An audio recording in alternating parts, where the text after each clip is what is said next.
I was trapped, a prisoner held by my own family. My father began to drag Sophie towards the house. She was crying hysterically now, her small legs scrambling for purchase on the grass, her desperate pleas for me tearing through the air. I fought with everything I had, a wild, cornered animal, but my mother and sister were stronger together, a united front of cold, righteous fury. Across the patio, Adrian just stood there, his phone held up, not to call for help, but to record. The detached, clinical way he filmed the scene, as if it were a nature documentary, sent a fresh wave of horror through me. He was documenting it for his own protection, already building a case. "Your trashy little thing needs to learn some manners," my father grunted, his face contorted with rage. As they reached the back door, he fumbled with his belt buckle, the sound of leather unthreading from its loops slicing through the air. Pure, unadulterated terror flooded my system, cold and sharp. "No, Dad, please don't," I begged, my voice cracking. He raised the belt high above his head, the thick leather strap silhouetted against the bright summer sky. The first strike landed across Sophie's back with a sickening crack. She screamed, a sound of such agony that I felt something inside my chest snap, something fundamental and irreversible.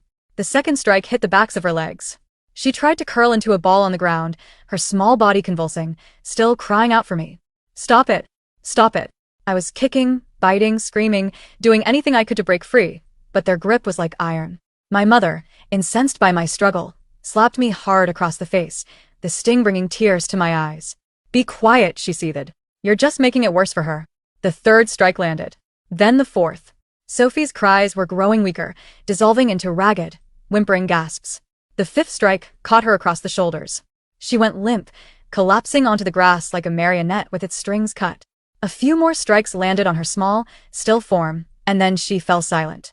Complete, terrifying silence. "Good work, Dad." Isabel's voice, shockingly calm and full of admiration, cut through the sudden quiet. She released my arms as if this were just another Tuesday afternoon.